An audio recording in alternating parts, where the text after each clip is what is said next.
Ward Kalabharathi line నుంచి వచ్చామండి. మన సమస్య ఏంటంటే 22వ వార్డులోని కళాభారతి లైన్లో 30 సంవత్సరాలు మా పేరెంట్స్ దగ్గర నుంచి అక్కడ వ్యాపారాలు చేసుకుంటున్నాం.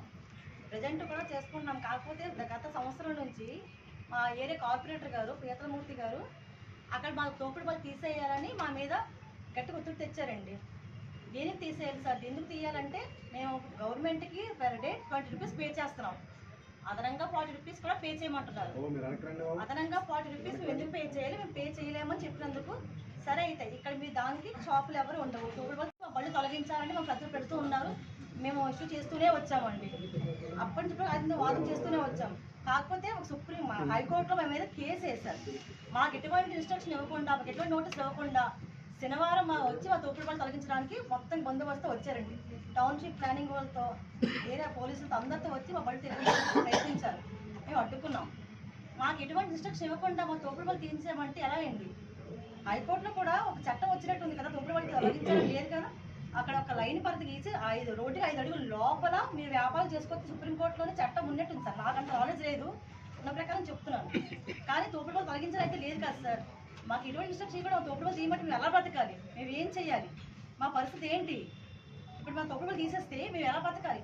అక్కడ 300 కుటుంబాలు బతుకుతున్నాయి సార్. దాని మీద ఆధారపడి మొత్తం అందరూ వీధిలో పడ్డాము. మా జీవనోపాధి ఏంటి సార్?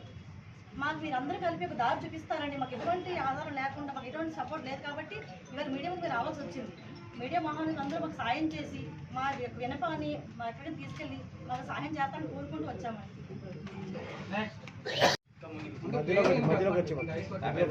22వ వార్డు కళాభర్తి లైన్లో ఉంటుంది సార్, మధ్యలపాలెం. అది ఒక చిన్న షాపు.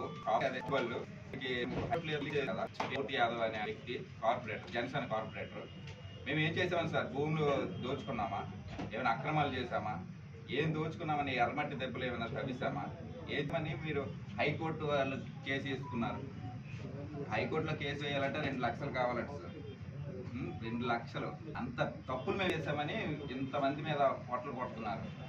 సంవత్సరంన్నర అతని మాట వినలేదని ఈ వ్యక్తిగా హైకోర్టు సుప్రీంకోర్టు ఆర్డర్తో సహా పక్కన మేము అర్జెన్సీలోనే చేసుకోవాలి. 22 వార్డులో ఇవ్వలేదు. ఆల్రెడీ జీవీఎంసీ వాళ్ళ దగ్గరికి వెళ్తే వాళ్ళు కూడా పేపర్ స్టేట్మెంట్తో సహా ఇచ్చారు. మాకు ఎలాంటి ఫిర్యాదులు రాలేదు, ఎలాంటివి రాలేదు. అలాంటిది అతను వ్యక్తిగతంగా టార్గెట్ చేసి చేస్తున్నారు. దానివల్ల చాలా నష్టపోయాం. ఈ సంవత్సరంన్నర నుంచి సార్ ఇబ్బంది. ఈరోజు ఇంకా తట్టుకోలేక ఇదంతా అలాగని డబ్బులు ఖర్చు కోర్టులకు వెళ్ళలేక మీ ముందు న్యాయం జరుగుతుందని విలేకరుల సమావేశం పెట్టుకున్నాం. 2 లక్షలు ఖర్చు పెట్టుకోవాలి లాయర్గా చెప్పారండి. 2 లక్షలు ఖర్చు పెట్టుకొని కూడా మీ స్టే తీసుకుని స్తోమత కూడా మాకు లేదు సార్. స్టాక్ ఆపినా సరే మా జీవనం సాగదు ముందుకి. అది గడిస్తే మేము ముందుకు వెళ్తామండి. మాకు ఎవరు న్యాయం చేస్తారో ఈ మీడియా ప్రతినిధి ద్వారా మేము మీ సహాయం ఆశించి ముందుకు వచ్చామండి. ఇవి ఎవరో దయచేసి మాకు న్యాయం చేయండి సార్. మేము ఏం చేస్తాం సార్? పిచ్చుకునే బ్రహ్మాస్త్రం ఏంటండి? ఒక్క రోజు కూడా బండి చేయకపోతే 2 రోజులు మా మీద ఏంటి సార్? ఇది ఒక లైన్ మార్జిన్ గీసి అది దాటి వస్తే కదండి తోపుడు బళ్ళు తీయాలి. తోపుడు బళ్ళు తీయాలి కూడా చట్టంలో ఎక్కడ లేదు కదా సార్. అది అక్రమంగా ఏమైనా బడ్డీలు నిర్మిస్తే తప్ప తోపుడు బళ్ళు తీయాలి.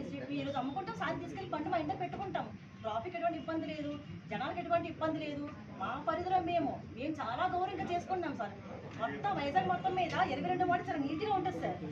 అందరూ అబ్జర్వ్ చేయండి, ఒకసారి చూడండి సార్. ఒకసారి హైకోర్టు కూడా ఇచ్చిన తీర్పు ఏంటంటే సార్, అక్రమాలని తొలగించమంది. తోపుడు బళ్ళు అక్రమాలుగా లేవు కదా సార్. స్టాండర్డ్ బడ్డీస్ కాదు కదా అవి. వస్తాము, వ్యాపారం చేసుకుంటాం, మళ్ళీ తీసుకుని వెళ్ళిపోతాము.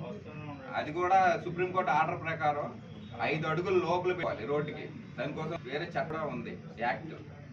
సుప్రీంకోర్టే చెప్పినప్పుడు వీళ్ళు వ్యక్తిగతంగా సిబ్బంది, టౌన్ ప్లానింగ్ సిబ్బందిగా వీళ్ళందరూ పీతలమూర్తి యాదవ్ అనే వ్యక్తి మాటలు విని హైకోర్టు తీర్పును కూడా గౌరవించకుండా చేస్తున్నారు. వ్యక్తిగతంగా ఇది ఇచ్చిన హైకోర్టు పిటిషన్ మా మీద వేసింది. మొత్తం ఇక్కడ పాయింట్ టు పాయింట్ ఇచ్చారు సార్. మా డిమాండ్ అంటే సార్,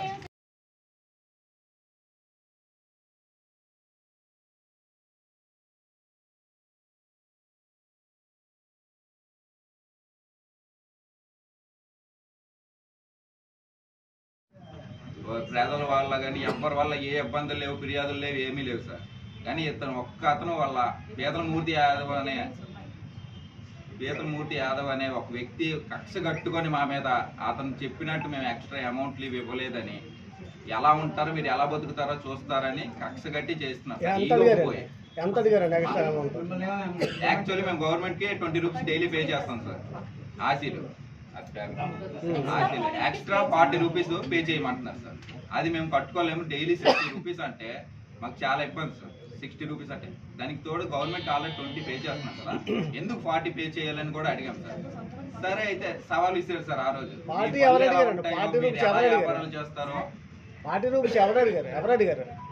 40 రూపాయలు ఎక్కడ చేయమని ఎవరు అడిగారు?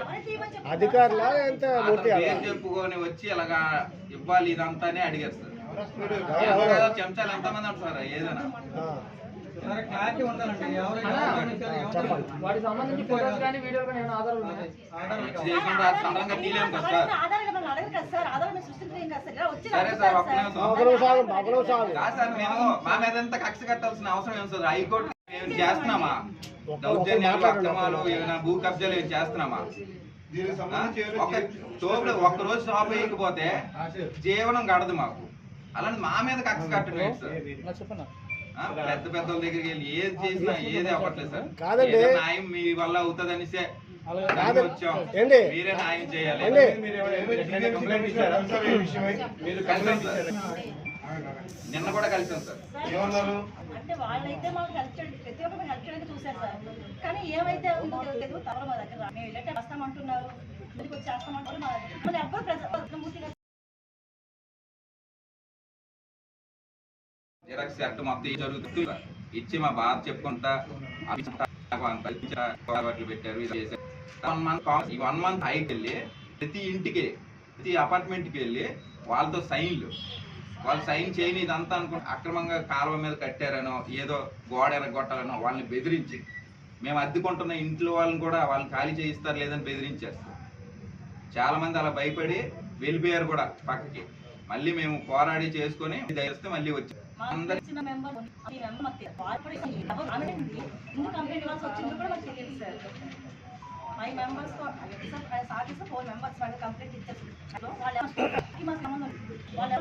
అదే ఇప్పుడు ఏదో అదే చెప్పండి.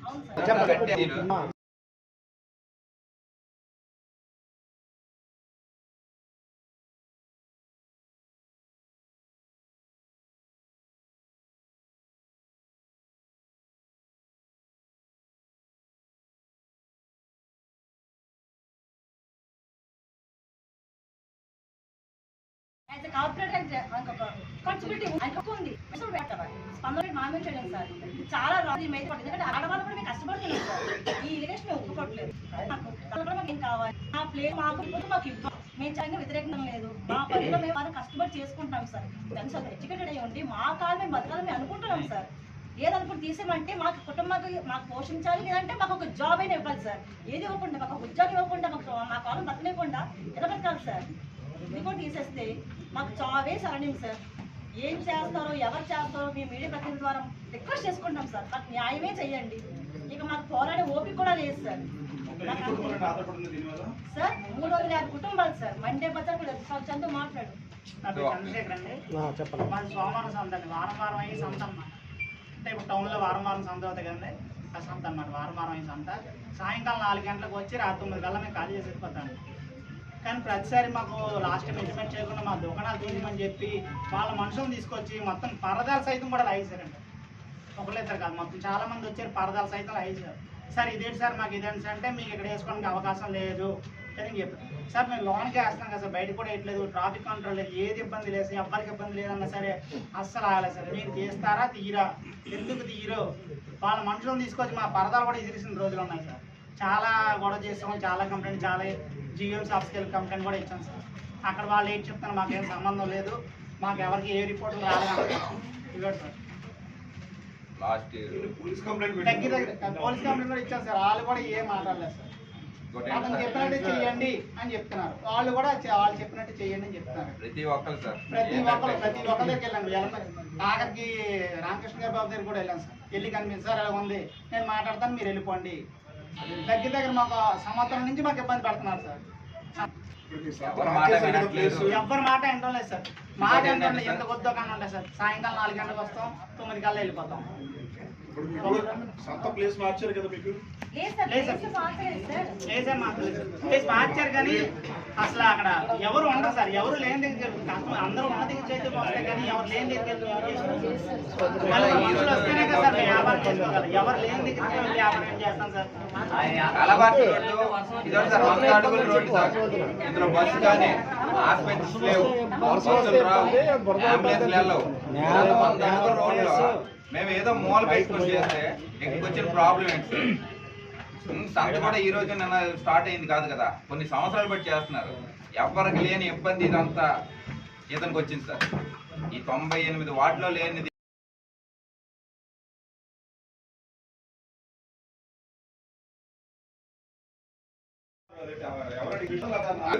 ఇప్పుడు ఎవరైనా ఒక ఆఫీసర్ అడగాలనుకోండి, డైరెక్ట్ వచ్చి ఆఫీసర్ కింద ఉన్నాయి తర్వాత వచ్చి మీరు అతను వచ్చి కార్పొరేటరే, నేను పక్కనే సార్. అతనికి వెళ్ళాలని ఎంతో తిరిగి ఎంతో మంది తోయించింది. నేను మంచి వ్యక్తి, దాన్ని బాగుపడతాను అని చెప్పి అలాంటి మా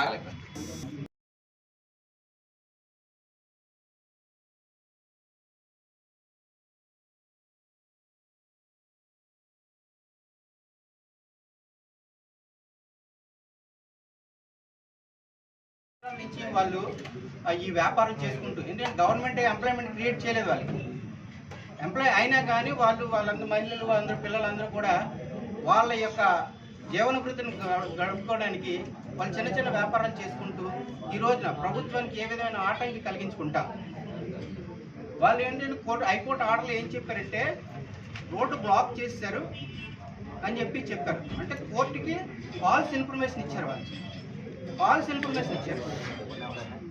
రోడ్డుకి ఇరువైపులా కూడా ఆక్యుపై చేసేసారు, స్థలాన్ని ఆక్యుపై చేసేసుకొని ఇల్లు కట్టేసుకున్నారని చెప్పేసి వాళ్ళు చెప్పారు. ఇందులో అది శుద్ధ అబద్ధం.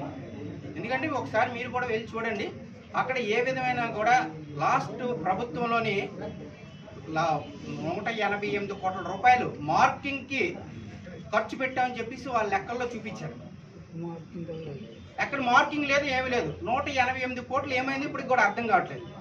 వాళ్ళు వదిలేశారు. వీళ్ళు సొంతంగా వాళ్ళు చిన్న చిన్న వ్యాపారాలు చేసుకొని జీవితం కలుపుతున్న వాళ్ళందరినీ కూడా పొట్ట కొట్టి వాళ్ళు అప్పులు చేసి తయారు చేసుకున్న బడ్డీలు ఎరగొట్టారు, అప్పులు చేసి తయారు చేసుకున్న బళ్ళు ఎరగొట్టారు. దానివల్ల ఏంటి వాళ్ళకి కలిసి వస్తుందో అర్థం కావట్లేదు. ఇప్పుడు వీళ్ళు ఓట్లు వేస్తేనే వాళ్ళు గెలిచారు. పుట్టుకతో ఎవడో ఇక్కడ కార్పొరేటర్ అవ్వలేదు, ఎవడో ఎమ్మెల్యే కూడా అవ్వలేదు. వీళ్ళు బతులు ఆడుకుంటే ముష్టి అడుక్కుంటే వీళ్ళు ముష్టి వేస్తే వాళ్ళు గెలిచారు. ఈ రోజున వీళ్ళ జీవనోపాధి తీస్తున్న వ్యక్తులు ఎవరైతే ఉన్నారో వాళ్ళు సస్పెండ్ చేయాలని చెప్పేసి మేము రాష్ట్ర ప్రభుత్వం డిమాండ్ చేస్తున్నాను. అట్లాగే కోర్టుని మోసం చేసినందుకు కోర్టు వరకు కూడా విన్నపం ఏంటంటే, కోర్టు తాలూకు టైం వేస్ట్ చేశారు, కోర్టుని మోసం చేసి ఆర్డర్ తెచ్చుకున్నారు. కావున వీళ్ళపైన పరువు నష్ట దావా వేయాలని చెప్పేసి కోర్టు వారిని విన్నవించుకున్నాను. అలాగే ఏదైతే ఈ ఆర్డర్ ఉందో ఈ ఆర్డర్ని క్యాన్సిల్ చేయాలని చెప్పేసి మీ కోర్టు వారిని విన్నవించుకున్నాం.